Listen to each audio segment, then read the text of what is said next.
Nevaeh Buchanan, the young girl, just 5 years old, abducted outside of her home in Monroe and killed more than 12 years ago. Her death shook the community, generating fear and outrage. And to this day, there have been no arrests. But detectives believe they are getting closer to answers in this case, and they want your help. Lead investigator Brian Duggar brings us the latest.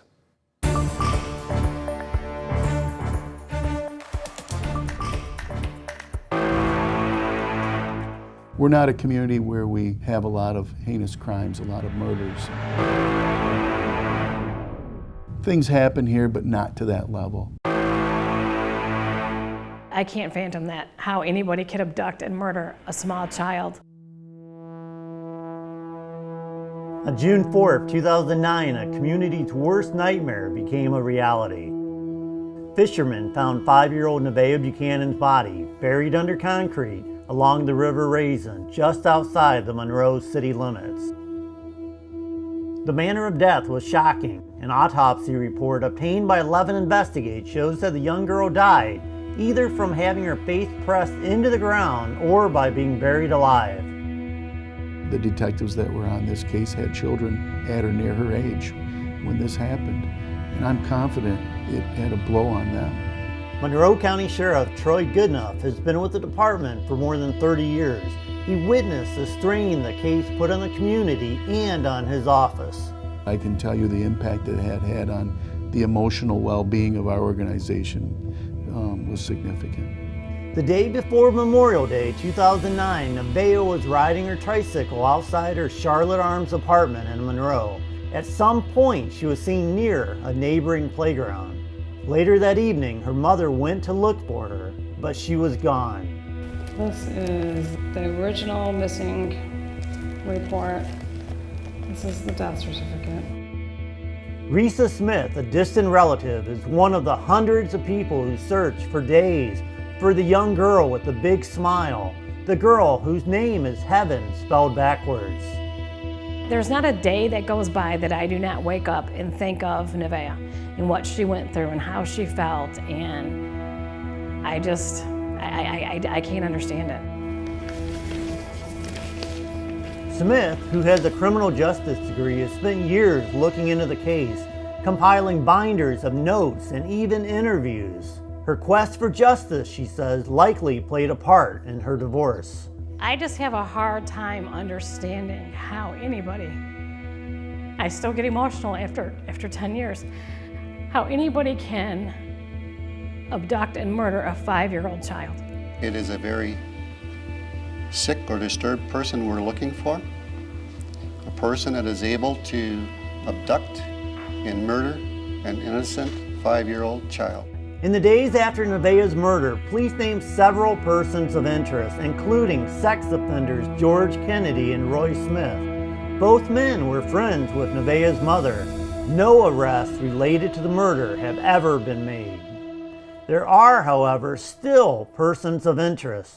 I want to say yes, and I say that net has been widened. What we don't want to do, and I'm confident it's been done all along, is we don't want to have a narrow focus. While investigating this case, 11 Investigates talked to a resident of Nevaeh's apartment building. That woman, who is not being named to protect her identity, said she witnessed Nevaeh letting air out of the tire of a black vehicle the day before the girl disappeared. Now, hours before Nevaeh was abducted, police responded to a report of a man exposing himself to children at a nearby apartment. The suspect was driving a black Grand Prix. Investigators have not publicly tied a black car to Nevaeh's abduction, but when detectives were told of the apartment resident's story by 11 Investigates, they immediately interviewed the woman. Our approach in this case, no one is ruled out. And again, that's not a negative to those folks. I'm just saying is if I come out here today and say person A is ruled out, now I'm undermining what these detectives are doing when they're analyzing this data.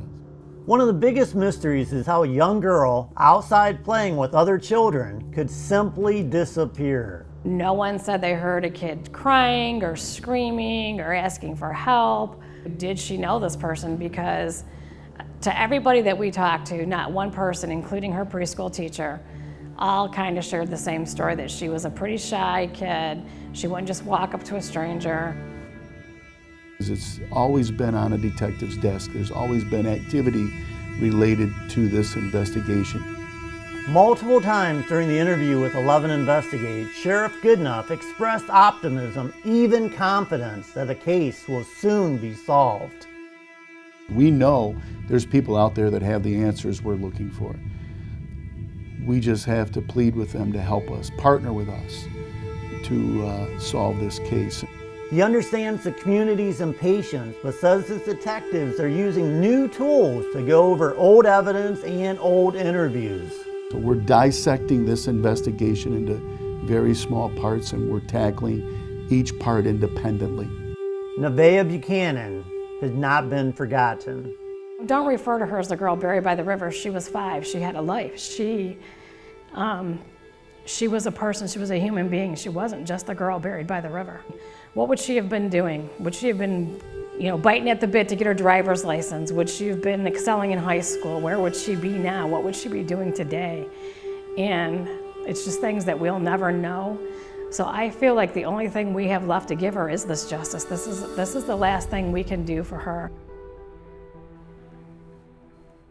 Brian Duggar with that report. You can find out more about this case by going to our website, WTOL.com. There is a $2,500 reward for help in solving it. If you have any information, call detectives at 734-240-7530 or a Crime Stopper hotline, 1-800-773-2587.